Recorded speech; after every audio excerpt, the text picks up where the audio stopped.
नमस्कार, मैं यशफी खान और आप देख रहे हैं X24 न्यूज। इस समय चुनावी माहौल यूपी की अपने सरगर्मी चरम सीमा पर है।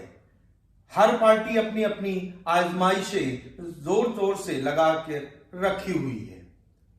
किस पार्टी में कितना है दम और पब्लिक किसको कर रही है पसंद, आइए जानते हैं एक जाने मानी शख्सियत विनय दुबे, जो कि एक सामाजिक कार्यकर्ता हैं और अक्सर विवादों में घिरे रहते हैं।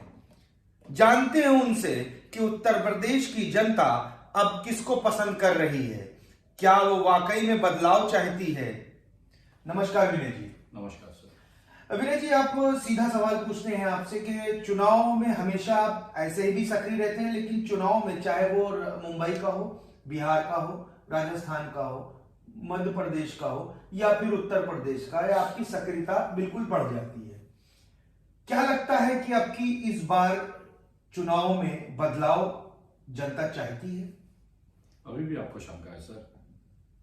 आज 1 फरवरी है और मैं आपके वीडियो के माध्यम से पूरे देश की जनता, सही देश को ये बताना चाहता हूँ कि समाजवादी की सरकार ऑलरेडी बन चुकी है। जनता ने ये तय कर लिया है कि इस बार हमें एक नई सरकार को चुनना है और इतिहास रहा है उत्तर प्रदेश का, कोई भी सरकार रिपीट नहीं कर पाई है और ना ये इतिहास टूटेगा, क्योंकि उत्तर प्रदेश की जनता जो है वो बहुत ही अपेक्षा के साथ अपनी सरकार की तरफ देखती है।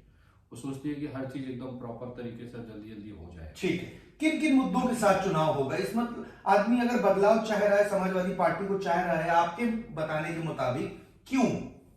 बहुत सारे मुद्दे हैं। सबसे बड़ा मुद्दा महंगाई है।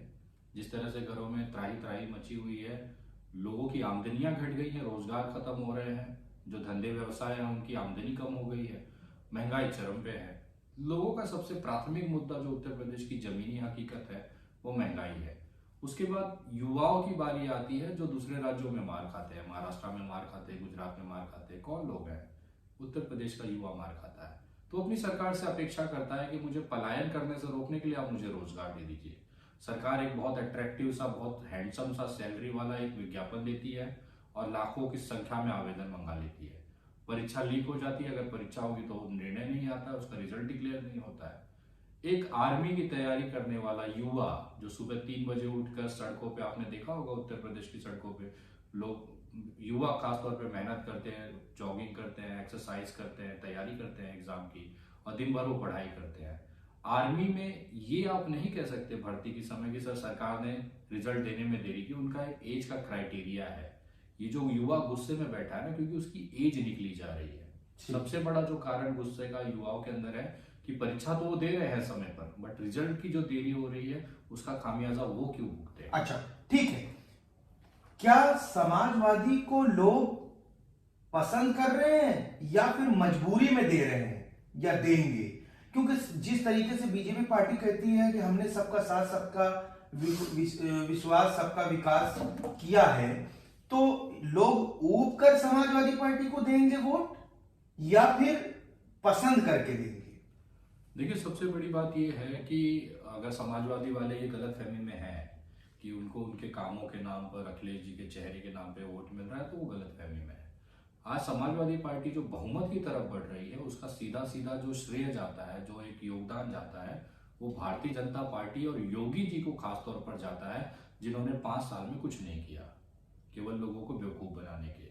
योगी जी की सफलता या विफलता आप इस पैमाने पर भी नाप सकते हैं कि भारत का एकमात्र ऐसा मुख्यमंत्री है जिसके विरोध विधानसभा के अंदर उसके ही 200 विधायकों ने किया। विपक्ष तो करता ही है विरोध, लेकिन अपनी ही पत्ता जिसने साइन करके इनको मुख्यमंत्री बनाया, ऐसे 200 विधायकों ने आज से ठीक 6-7 महीना पहले या साल भर पहले उत्तर प्रदेश की विधानसभा में योगी जी का विरोध किया था। कील उसी दिन ठुक गई थी इनके ताबूत में। ये जो आज जो आप हालात देख रहे हैं, ये उसी दिन तय हो गए थे जब अपनी ही पार्टी के 200 विधायकों ने, एमएलए ने विधानसभा में विरोध लिखित किया, और तभी पैमाना सेट हो गया कि अब बदलाव यहाँ पे दिखेगा। ठीक है। समाजवादी पार्टी हो, चाहे बहुजन समाज हो, कांग्रेस हो, भारतीय जनता पार्टी हो, सभी अपने अपने मैनिफेस्टो के साथ मैदान में उतरती है। अब केजरीवाल रुख कह दे या केजरीवाल ट्रिक कह दे, फ्री, जैसे समाजवादी पार्टी ने कह दिया कि हम 300 यूनिट बिजली फ्री देंगे, तो क्या जनता भरोसा करेगी 300 यूनिट बिजली फ्री पर, या भारतीय जनता पार्टी कह रही नहीं हम फ्री हम भी देंगे? क्या लगता है कि अब मैनिफेस्टो पे चुनाव होगा या बयानबाजियों पर? अब काफी देर हो चुका है सर, अब चाहे कितना फ्री चिल्ला लें, कितना चीजें कर लें, लेकिन जिस तरह से आज हालात हैं ग्राउंड पे वो पब्लिक तय कर चुकी है सर। अब आप चाहे उन्हें फ्री दे चाहे मत दे, अब मुद्दा वो नहीं है। अब ये है कि बीजेपी को हराना है। एक single point agenda Uttar Pradesh में चल रहा है कि बीजेपी को हराने के लिए जो भी जीत रहा हो उसको वोट दे दो। इस तरीके से सीधा कैंपेन इस तरह से जनता चला रही है। नेता का तो सवाल ही, आप किसी भी नेता को देख लीजिए, कोई सभा नहीं हो रही, कुछ नहीं हो रहा है, लेकिन जनता जब चौराहे पे बैठती है, पान की दुकान पे जाती है, नाश्ता करने जाती है, बस स्टैंड पे रहती है, सड़कों पे रहती है, प्लेटफॉर्मों पे, स्टेशनों पे रहती है, तो एक ही चर्चा रहती है कि ये बार लगा था कि भाजपा का तो धज्जिया उड़ाया जाए। ठीक है, बहुत अहम रहा है मुद्दा पिछले 1 साल से किसानों का जी। तो क्या इस बार मौजूदा सरकार के ऊपर किसानों का जो व्यवहार किसानों के साथ हुआ है किसान आंदोलन में, लेकिन जिस तरीके से प्रधानमंत्री जी ने तीनों कृषि कानून को वापस कर लिया है, तो क्या इससे इफेक्ट पड़ेगा भारतीय जनता पार्टी को या उनको फायदा होगा? एकदम इफेक्ट पड़ रहा है भारतीय जनता पार्टी को। जहां पहले कुछ इज्जतदार सीटों पे जीतने हासिल करना था, इस कदम के बाद वो भी लुटिया डूब। किसान मुद्दा रहेगा, एकदम मुद्दा है। और पश्चिमी उत्तर प्रदेश आप जाके देख लीजिए, पूर्वांचल में इसका असर कम है, लेकिन पश्चिमी उत्तर प्रदेश में बहुत ज्यादा है, क्योंकि वहां पे गन्ने की खेती होती है, और वो खेतियां होती है जिससे कि छोटी खेतियां, मतलब छोटे महीनों में तैयार हो जाती है फसल, उसको मार्केट चाहिए होता है। पूर्वांचल में यहाँ पे लंबी अवधि की खेतियां होती है, गेहूं हो गया, चावल हो गया, ये 6-6 महीना 4-4 महीना लेता है, तो यहाँ पे ज्यादा इम्पैक्ट नहीं है as compare to western UP. तो बिल इन्होंने वापस लिया, उसका बहुत सराहनीय कदम किया, लेकिन ये बिल वापसी लेने में बहुत देर हो गई। वो 700 परिवार आज भी जवाब मांग रहा है, जिसके साथ पूरा देश खड़ा है। 13 महीने का आंदोलन और 700 परिवार को बलिदान, 700 किसानों को बलिदान। उत्तर प्रदेश ने तय कर लिया है कि चलो ये जो आंदोलन हुआ उसका तो हमने खामियाजा भुगत लिया, अब वो 700 लाशों का हिसाब लिया जाएगा भारतीय जनता पार्टी को उत्तर प्रदेश से खदेड़ कर जी। तो यानी अहम मुद्दा बेरोजगारी, महंगाई, ये सारी चीजों को देखते हुए अब बदलाव करेगी जनता, ये आपके हिसाब से? एक आखिरी सवाल आपसे पूछेंगे, आप हमेशा सामाजिक कार्य में, चाहे वो महाराष्ट्र हो, चाहे उत्तर प्रदेश हो, चाहे बिहार हो, रहे हैं, जमीनी हकीकत का क्या कह रही है? क्या इस बार जनता जो है, समाजवादी पार्टी, दो ही है तो पार्टी बहुत सी, लेकिन दो जो फाइट में आ रही है, भारतीय जनता पार्टी और समाजवादी पार्टी, क्या अखिलेश पे भरोसा जता सकती है जनता? बात अखिलेश के भरोसे की नहीं है सर, विकल्प की है। जनता ने ये तय कर लिया, अखिलेश यादव इसलिए जीत रहे हैं क्योंकि लोग, जनता जो है भाजपा से नाराज है। भाजपा के जो वोटर रहे हैं पिछले चुनाव में, अब वो एकदम भुगत चुके हैं, ऑक्सीजन की लेके लड़ाई भुगत चुके हैं, अस्पतालों में मरीजों की हालत देख चुके हैं, लॉकडाउन में पैदल 2-2 हज़ार किलोमीटर चल के देख चुके हैं, लाशें कुत्तों से नचवा के देख चुके हैं, अपने प्रियजनों की लाशों को, हिंदू लाशों को कब्रों में दफना के देख चुके हैं। तो अब जनता देख चुकी है, युवा लाठी खाकर देख चुके हैं, महिलाएं रसोई गैस का अपना इतनी खूबसूरत रसोई गैस कीमत में मिल रही है उसको देख के भुगत चुके हैं। तो लगभग अब सब त्रस्त हो चुके हैं। अब उनको ये दिख रहा है कि जीत कौन रहा है। तो जिस तरह से समाजवादी पार्टी का एक माहौल लोगों के अंदर के विकल्प के तौर पर उभरा है, तो उसका फायदा अखिलेश को मिल रहा है, लेकिन ये तब मिल रहा है जब बीजेपी से जो नाराज तबका है वो अखिलेश की तरफ झुका हुआ है।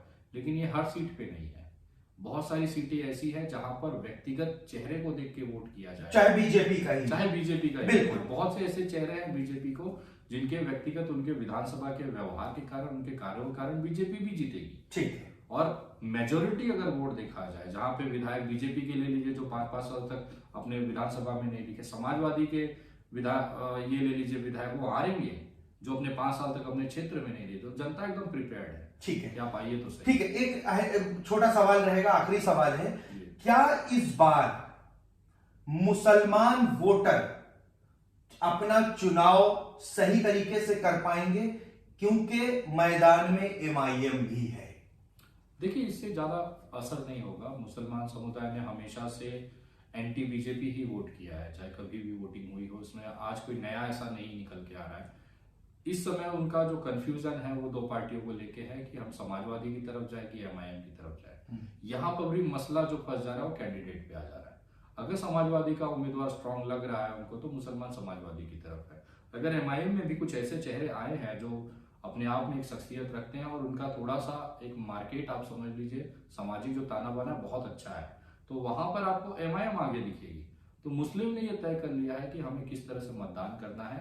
आपको कुछ जगह पे एमआईएम लीड करते हुए दिखेगी, तो कुछ जगह पे समाजवादी आगे बढ़ते हुए रहेगी, जस्ट बिकॉज कि इनको सबका जो उद्देश्य है विपक्षियों का वो एक ही है कि बीजेपी को रोकना है, क्योंकि ये देश के लिए और प्रदेश के लिए नुकसानदेह है, हानिकारक है ये सरकार। इसके लिए इसको रोकने के लिए जो भी मुमकिन जनता चाहती है वो अपना फैसला ले। ठीक है, तो इस बार जो चुनाव हो रहे हैं वो मुद्दे चुनाव के आमतौर पर होते हैं बेरोजगारी, महंगाई, शिक्षा, स्वास्थ्य, इन सभी मुद्दों पर होते हैं। लेकिन इस बार चुनाव हो रहा है सिर्फ एक दुखी मन से कि भारतीय जनता पार्टी से लोग अब त्रस्त हो चुके हैं। याद उनको दिलाने की अब सारे लोग याद दिला रहे हैं कि कोविड काल में जिस तरीके से ऑक्सीजन के बगैर लोगों की मौतें हुई और जो लोग उससे परेशान हुए, यकीनन अब किसान का मुद्दा, कोविड का मुद्दा एक अहम मुद्दा बनकर 2022 के चुनाव में कहीं ना कहीं